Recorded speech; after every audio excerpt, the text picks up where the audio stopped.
নমস্কার বন্ধুরা, শুভ সকাল। অনুরাগের ছোঁয়ার আজকের পর্বের রিভিউ নিয়ে আমি পৌঁছে গেছি তোমাদের সামনে। বাংলা সিরিয়াল সমাচারে তোমাদের স্বাগত জানিয়ে আজকের পর্বের রিভিউ আমি শুরু করছি। শুরুতে আমরা দেখতে পাচ্ছি যে দীপা জিতে যাওয়াতে আর কি সবাই খুব খুশি। তখন সেই সময় সূর্য আসে সেই সমস্ত বিদেশের কোম্পানির লোককে নিয়ে, যারা দীপার জন্য অনেক বড় একটা অপরচুনিটি এনেছেন আর কি। সূর্য আসে, এসে দীপাকে বলে যে তোমার জন্য কারা এসেছে দেখো, তোমার হয়তো পুরো লাইফটাই চেঞ্জ হয়ে যেতে পারে। তখন দীপা মনে মনে ভাবি আর কি যে কারা এমন হতে পারে। তখন সূর্য সেই মানুষদের নিয়ে আসে দীপার সামনে। তো সেই কোম্পানির ওনার যিনি আছেন তিনি দীপাকে অফার করেন যে বিদেশের একটা বড় কোম্পানি, সেখান মানে বড় রেস্টুরেন্ট আর কি, সেখানকার হেড শেফ হিসেবে তারা দীপাকে পেতে চান। এই অফারটা পাওয়ার জন্য নাকি অনেক শেফরাই বসে থাকেন, কিন্তু ইনি সবাইকে ছাড়িয়ে দীপাকেই সেই জায়গাটা দিতে চান।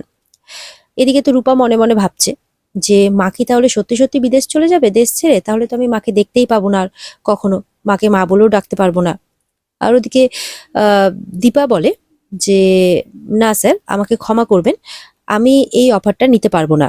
দীপার কাছে এই অফারটা এসছে দেখে জয়, উর্মি এরাও খুব খুশি হয় যে দিদির জন্য আজকে এত বড় একটা অফার এসেছে।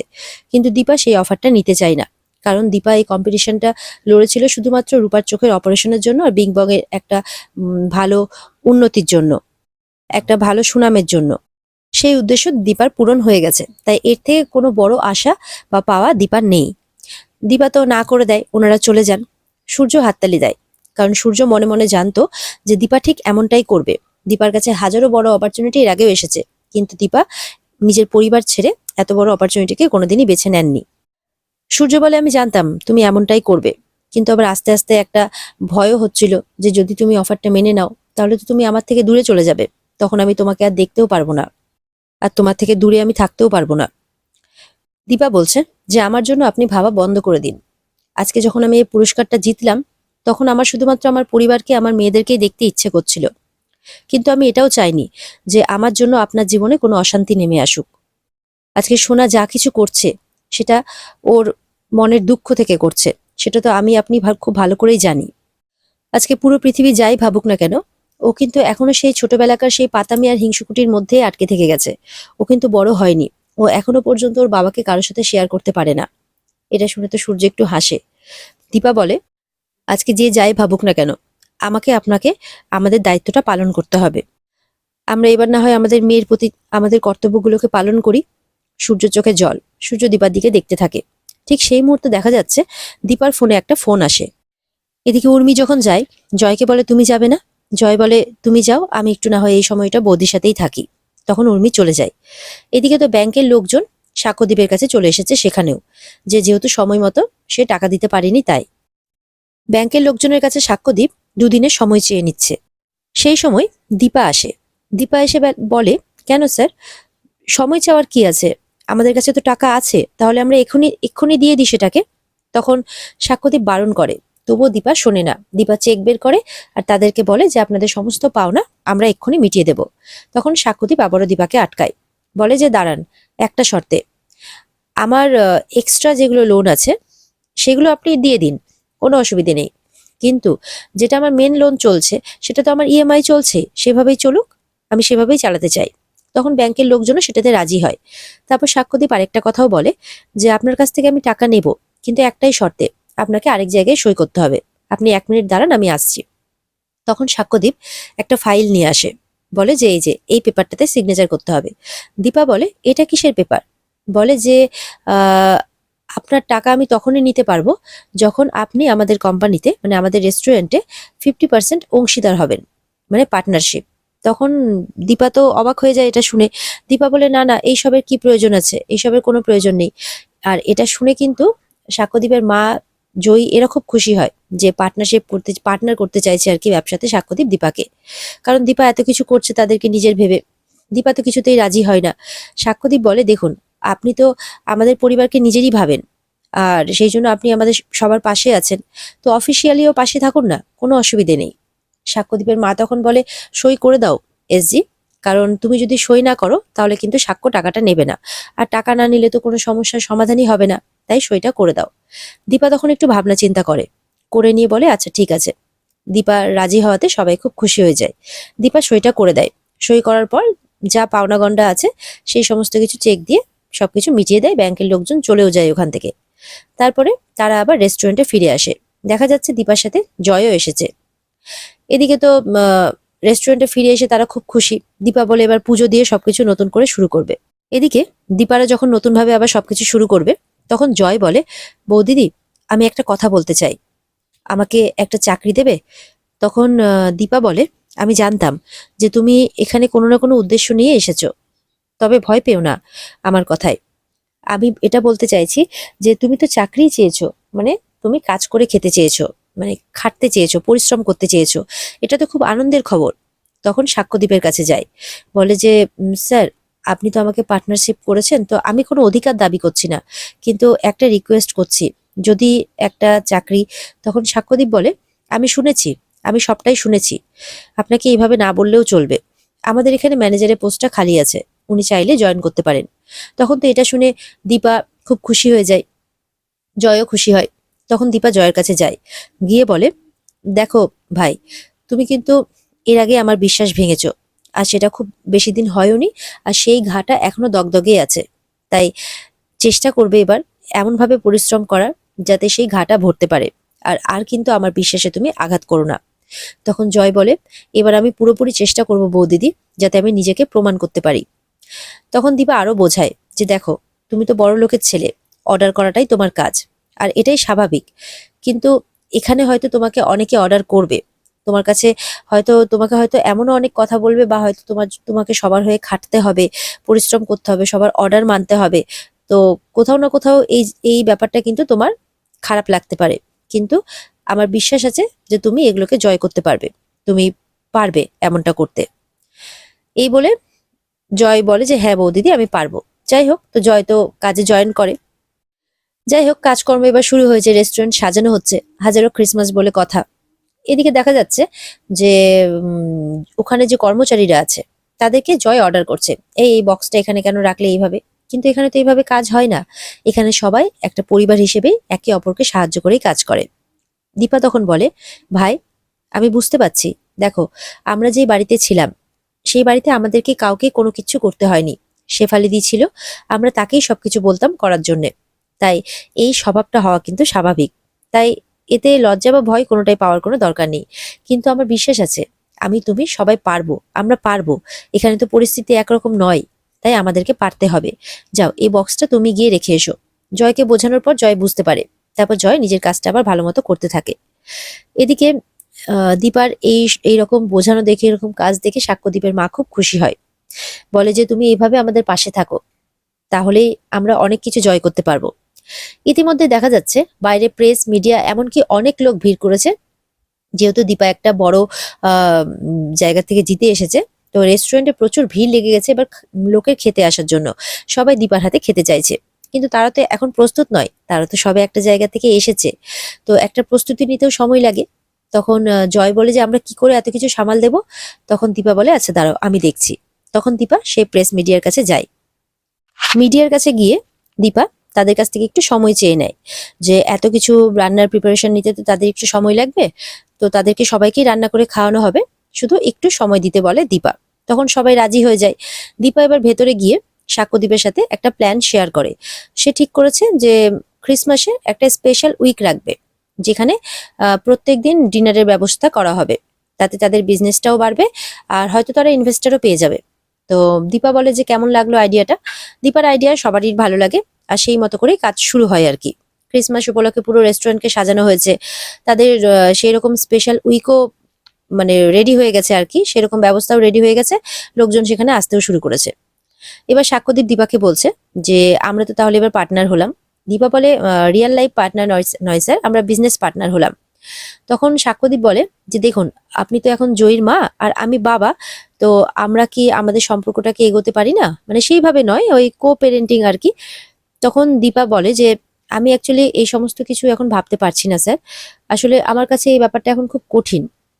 আমি যা কিছু করতে চাই ভালোবেসে করতে চাই। জয়কে আমি খুব ভালোবাসি, মা হিসেবেই ভালোবাসি, আর তাকে আমি সারা জীবন আগলেও রাখবো। তার জন্য এই সমস্ত কিছু করার কোনো দরকার নেই। তারপর সাক্ষ্যদীপ বলে, আচ্ছা এতদিন তো আপনি আমার এমপ্লয় ছিলেন, তো সেই হিসেবে আপনাকে বকাবকি করেছি। তো আপনি তো জানেন আমি খুব শর্ট টেম্পার্ড লোক। তো আমি যদি এখন আপনাকে বকাবকি করি অ্যাজ এ পার্টনার হিসেবে, তো আপনি সেটা মানিয়ে গুছিয়ে নিতে পারবেন তো? তখন দীপা হাসে, বলে যে স্যার একটু হলেও তো আমি আপনাকে চিনতে পেরেছি, তো চিন্তা করবেন না, আমি ওটা ঠিক মানিয়ে গুছিয়ে নেব। এরকমই কথাবার্তা হচ্ছে তাদের মধ্যে। এদিকে এই দিনে দীপার সোনার কথা খুব মনে পড়ে, কারণ সোনা ক্রিসমাস সেলিব্রেট করতে খুব ভালোবাসতো, সবকিছু বাড়িঘর সাজাতেও খুব ভালোবাসতো। সাক্ষ্যদীপকেও তাই বলে। সাক্ষ্যদীপ শুনে খুশি হয়। দীপা বলে, স্যার আপনি আমার একটা হেল্প করবেন? তখন সাক্ষ্যদীপ বলে, বুঝতে পেরেছি, আপনি ডক্টর সূর্য সেনগুপ্তের বাড়ি যাবেন তো? আবার অপমানিত হতে বলে, দেখুন স্যার, মা তো মাই হয় না, কি করব বলুন, মেয়েটার তো শরীর ভালো না, চারুরও শরীর ভালো না, তো ডাক্তারবাবু কি করে সবটা সামাল দেবেন, তাই জন্যই আর কি। দীপা এই বলতে বলতে তার স্যারের সাথে সূর্যের বাড়িতে চলেও আসে। দীপা ঢোকে, কিন্তু সাক্ষ্যদীপ ঢোকে না।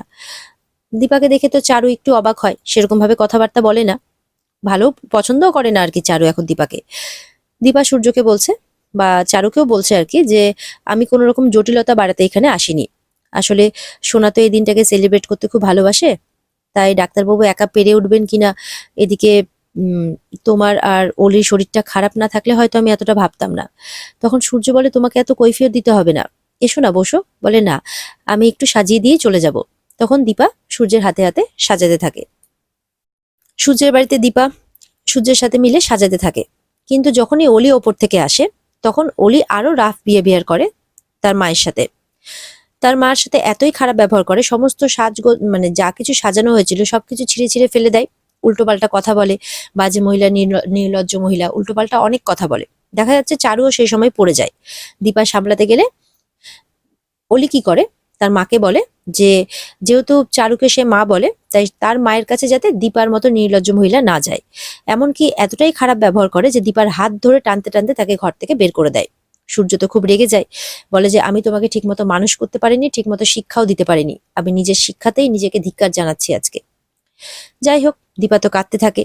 দীপা ভাবতেই পারেনি যে তার মেয়ে, তার ছোট্ট মেয়ে যেভাবে হাত ধরে তার ভাঙা সংসারে তাকে নিয়ে গিয়েছিল জোড়া লাগানোর জন্য, ঠিক সেই মেয়েই আজকে তাকে ঘর থেকে হাত ধরে টানতে টানতে বের করে দিল।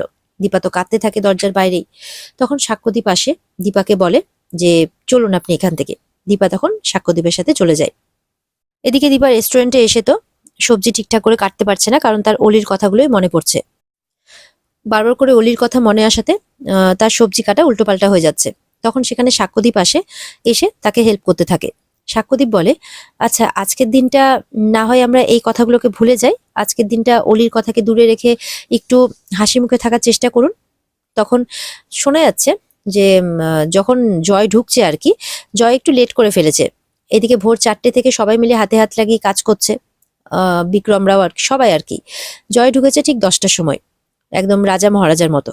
তখন বিক্রম বলছে যে এটা কি করলেন আপনি, আমরা সেই ভোর 4টে থেকে কাজ করছি আর আপনি এখন আসছেন 10টার সময়। বেশ একটু মজার খাতিরেও বলেছে যে সবাই মিলে কাজ করলে একসাথে ভালো হয়। তখন জয় বলছে আর কি, যে এখন তোমার কাছ থেকে আমাকে সেই কৈফিয়তটা শুনতে হবে? তোমরা এখানকার কর্মচারী, আমি দীপা সেনগুপ্তের ভাই, তো মালিক পক্ষ, তো আমি কখন ঢুকবো না ঢুকবো সেটা আমি ডিসাইড করব, তোমরা বলে দেবে না। এরকমই কথাবার্তা বলতে থাকে আর কি। দীপা ভেতর থেকে শুনতে পায়, শুনেই বাইরে ছুটে আসে। দীপার এটা মোটেও ভালো লাগে না। দীপা তখন বলে, মানে বিক্রম দীপাকে বলে সরি আর কি। তখন দীপা বলে যে তুমি কেন সরি বলছো, যে ভুল করেছে সে সরি বলবে। তখন জয় বলে যে বৌদিদি, বুঝতে পারছি তুমি এখানকার মালিক, কিন্তু আমি তো তোমার ভাই হই, তো সবার সামনে আমাকে এইভাবে বলো না প্লিজ। তখন দীপা বলে, এখানকার একটা সৌন্দর্য কি জানো, যে আমরা না কেউ কারোর সাথে খারাপ ব্যবহার করি না, সবাই আমরা এক আত্মা, একভাবে এখানে একসাথে মিলেমিশে কাজ করি, এখানে কেউ বড় নয় কেউ ছোটও নয়, তো তুমি ওর কাছে ক্ষমা চাইবে। তখন তো জয়ের সেই ব্যাপারটা খারাপ লাগে। জয় ক্ষমা চায় ঠিকই, কিন্তু মনে মনে সেই জিনিসটা ধরে রেখে দেয়, যে তুমি এইভাবে আমাকে সবার সামনে অপমান করলে, তুমি আমাকে ক্ষমা চাওয়ালে, ঠিক আছে, আমি এটা মনে রাখবো, আর এই শোধ আমি অবশ্যই তুলবো। যার যেটা নেচার আর কি। জয় এখনো পর্যন্ত নিজেকে পুরোপুরিভাবে পাল্টাতে পারেনি, তাই দীপারও উচিত হয়নি জয়কে এখানে এইভাবে কাজে নেওয়াটা, কারণ জয় তো তার শয়তানিটা চালিয়েই যাবে এইভাবে। দেখা যাক আগামী দিনগুলোতে কি হয়। এদিকে তো সেলিব্রেশন শুরু হয়ে গেছে, উর্মিরাও সবাই চলে এসেছে, দীপ তো ছোট স্যান্টাও সেজে গেছে। এখানে বাকি সবাইরাও কেউ কেউ সান্টা ক্লজ, কেউ কেউ অনেক কিছু সেজেছে আর কি। তো গেস্টরা আসা শুরু হয়ে গেছে, দীপার সাথে মিটও করছে। সাক্ষ্যদীপ পরিচয় করিয়ে দেয় যে এখন থেকে উনি আমাদের এখানে 50% পার্টনারশিপে রয়েছেন, আর আজকে যা কিছু রান্না হয়েছে সবকিছু উনিই করেছেন, তো আপনারা ভালো মতো করে এনজয় করুন। দীপাও বলে দেয় যে আপনাদের আমরা ফিডব্যাকটা আশা করব, ভালো লাগুক বা খারাপ লাগুক যেটাই হোক আপনারা ফিডব্যাকটা দিয়েন আমাদেরকে। যাই হোক, দীপা চলে যায়। দেখা যাচ্ছে ইতিমধ্যে সেখানে স্যান্টা সেজে মিশকাও চলে এসেছে। এদিকে দেখা যাচ্ছে দীপাকে অলি ফোন করেছে, অলির ফোন বেজে যাচ্ছে, মানে ফোন করে যাচ্ছে, দীপা ফার্স্টে তোলে না। সাক্ষ্যদীপ বলে ছাড়ুন, এখন ফোন তুলতে হবে না। দীপার ভাবতে ভাবতেই অলির ফোনটা কেটে যায়। অলি আবারও ফোন করে, তখন দীপা ফোনটা তোলে। যে কি হয়েছে, বলে যে কাঁদতে থাকে ফার্স্টে। বলে যে কাঁদছো কেন মা, কি হয়েছে বলো। বলে যে তোমার সাথে সকালে আমি ওরকম করলাম, তো তার জন্য বাবা আমার সাথে কথা বলছে না, বাবা দরজা বন্ধ করে ঘরের মধ্যে ঢুকে আছে, সাড়াও দিচ্ছে না। তো তুমি একটু কিছু করো না, তুমি একটু বাবাকে ফোন করে বলো না যাতে বেরিয়ে আসে। তখন তো দীপা চিন্তায় পড়ে যায়। তখন দীপা বলে আচ্ছা ঠিক আছে, আমি দেখছি কি করা যায়। ইতিমধ্যেই দেখা যাচ্ছে বিক্রম দীপাকে অনেক কিছু জিজ্ঞাসা করছে খাবারের ব্যাপারে, কিন্তু দীপার সেই সমস্ত দিকে হুঁশ নেই। তো যাই হোক, সে তো কথা বলতে বলতে ব্যস্ত হয়ে পড়েছে, অন্যদিকে চলে গেছে। সেই সুযোগে কিন্তু মিশকা ঢুকে পড়েছে রান্নাঘরে, খাবারগুলো তুলে তুলে দেখছে, সম্ভবত কিছু একটা করতে চাইছে। ইতিমধ্যে কোন সময় যেন খাবার এসে আরশোলাও মিশিয়ে দেয়। তখন কিছুক্ষণ পর সাক্ষ্যদীপ আসে দীপাকে খুঁজতে খুঁজতে, দেখতে পায় না, তখন মিশকা লুকিয়ে পড়েছে। তার কিছুক্ষণ বাদে জয় আসে খাবারগুলো নিয়ে যাওয়ার জন্য, আর দীপাকে খোঁজে। সাক্ষ্যদীপ বলে আমিও খুঁজতে এসেছি কিন্তু পাচ্ছি না। আচ্ছা ঠিক আছে, তুমি খাবারগুলো নিয়ে যাও। সাক্ষ্যদীপ চলে যায়। এরপরে জয় যখন খাবারগুলো নিয়ে যাবে, খাবারগুলো চেক করছে, তখন দেখে যে একটা খাবারে আরশোলা। সেই আরশোলাটা তুলতে যাবে কি, তখন তার মনে পড়ে যায় দীপার করা সেই অপমানের কথা, মানে তখন যে তাকে ক্ষমা চাইতে বলেছিল সেটা জয়ের অপমানে লেগেছিল। এবার জয় বলে ভুল কি আমি শুধুমাত্র একা করি নাকি, তুমিও করো, আজকে আমি আর কিচ্ছু করব না। মানে আরশোলাটা সে তুলবে না। এবার দীপাকে বাইরের লোকের কাছে শাস্তি দেওয়া হবে জয়। আর এদিকে দীপা কিন্তু ফোনে ব্যস্ত, সূর্যকে ফোন করছে। সূর্যর কিন্তু হুঁশ নেই, সে ঘরের মধ্যে একটা সোফাতে চুপচাপ বসে রয়েছে। দীপা সূর্যকে ফোন করে। এবার ফাইনালি সূর্য ফোনটা তোলে, এতক্ষণ লক্ষ্য করেনি, অন্য খেয়ালে ছিল। দীপা ফোন করে বলে যে আপনি বাইরে যান, অলি চিন্তা করছে।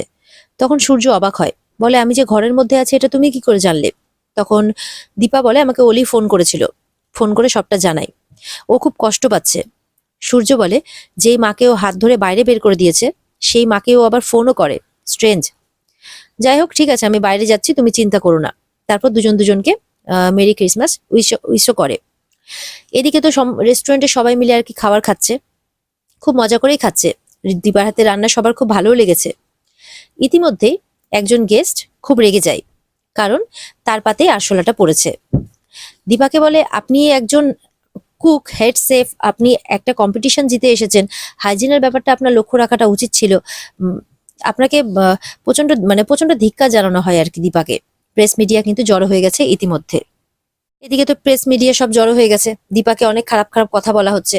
এমনকি সাক্ষ্যদীপও রেগে গেছে এবার দীপার উপরে, যে আপনাকে আমি বললাম যে ফোনটা রিসিভ করতে হবে না, আপনি ফোনটা রিসিভ করতে গেলেন, সেই সময় এই ঘটনাটা ঘটেছে। আপনি সবকিছু খারাপ করে দিলেন, এটা আপনি মোটেও ঠিক করলেন না, সবকিছু আবার শেষ হয়ে গেল। আর এদিকে টিভিতে কিন্তু সেই সমস্ত কিছু দেখছে অলি। আর সূর্য এসছে অলির কাছে, এসে বলে তুমি যেই মাকে হাত ধরে বের করে দিলে সেই মাকে আবার ফোন করেছিলে, ফোন করে আমার কথা বললে। তখন অলি বলে নিশ্চয়ই মা নালিশ করেছে আবার তোমাকে, বলে তুমি এখনো তোমার মাকে চিনেই উঠতে পারোনি, তুমি বলেছিলে তাই জন্যই দীপা আমাকে ফোন করেছিল। তখন সূর্য নিউজটা দেখতে পায় টিভিতে কথা বলতে বলতে, কারণ টিভিটা তখন চলছিল, অলি অলরেডি নিউজটা দেখছিল। সূর্য তো নিউজটা শুনে একদম ভালো লাগে না, সূর্য তখন ছুটে যায় দীপার কাছে। আর এদিকে কিন্তু উল্টোপাল্টা কথা বলেই যাচ্ছে দীপাকে, যে ইনি নাকি আবার হেড সেফ, রেস্টুরেন্টটা বন্ধ করে দেওয়া উচিত। মানে খুব বাজে একটা পরিস্থিতি তৈরি হয়েছে আর কি ওখানে। এদিকে তো একজন মানে এতই রেগে গেছে জনতা আর কি, একজন ঢিল মেরে সেই প্রাইজটা ভেঙেও দেয়। তখন সেই প্রাইজ যারা ডিস্ট্রিবিউট করেছিল সেখানকার যারা মানে কম্পিটিশনের যারা জাজেসরা ছিল, সেখান থেকেই দুজন এসে সেই সেই প্রাইজটা সেখান থেকে নিয়ে চলে যাওয়ার জন্য এসছেন আর কি। বলে সেই মর্নিং দীপা, আপনি তো আমাদের কম্পিটিশনের নামটাও ডুবিয়ে দিলেন, আমাদের যে প্রতিযোগিতাটা হলো সেটার নামটাও আপনি ডুবিয়ে দিলেন, এটা আপনি মোটেও ঠিক করলেন না। মানে সেই প্রাইজটাও দীপার কাছ থেকে তারা কেড়ে নিয়ে যেতে এসেছে। সাক্ষ্যদীপ বলতে থাকে যে আমরা দেখছি স্যার যে কি কেন এই ব্যাপারটা হয়েছে, দেখুন বিগ বং এর একটা রেপুটেশন আছে স্যার, প্লিজ আমাদের কথাটা বোঝার চেষ্টা করুন। এইভাবে সাক্ষ্যদীপ করজোরে সবাইকে রিকোয়েস্ট করছে আর কি, কিন্তু কেউ কি আর কোনো কথা শোনে, অলরেডি একবার বদনাম হয়ে গেছে। তারা বলছেন যে এখন যে এই ব্যাপারটা হলো কিনা তাতে এখানে আর কোনো ফুড বিজনেস চলবে না, উল্টে আপনাদের উপরে কেস হবে। এদিকে তো প্রাইজ নিয়ে চলে যায়, রেস্টুরেন্টটা একদম বন্ধ করার মুখে চলে এসেছে, কারণ রেস্টুরেন্ট এবার সবাই বন্ধ করবে। সাক্ষ্যদীপ বলে এবার সবকিছু শেষ হয়ে গেল, শুধুমাত্র আপনার জন্য, শুধুমাত্র আপনিই দায়ী এর জন্য। দীপা তো মাটিতে বসে পড়ে। এবার কি করবে? আর সবকিছুই তো শেষ। সত্যি কথা বলতে এবার তার কি করণীয় এখন আর কেউ কিচ্ছু বুঝতে পারছে না। সাক্ষ্যদীপ তো এমনও বলে দেয় যে আপনাকে ভরসা করাটাই আমার লাইফের ভুল হয়ে দাঁড়িয়েছে, আমার উচিত হয়নি। এখানে আজকের পর্ব শেষ হয়ে যায়। তো বন্ধুরা, এই ছিল আজকের পর্বের রিভিউ। যদি ভালো লেগে থাকে তাহলে অবশ্যই পর্বকে লাইক, কমেন্ট আর চ্যানেলকে কিন্তু সাবস্ক্রাইব করতে ভুলবে না। আর এই পর্বের বিস্তারিত দেখতে অবশ্যই তোমরা স্টার জলসার পর্দায় নজর রাখবে। তাহলে দেখা হচ্ছে আগামীকালকে তোমাদের সাথে নতুন পর্বের রিভিউ নিয়ে। ততক্ষণ সবাই ভালো থাকবে। টাটা।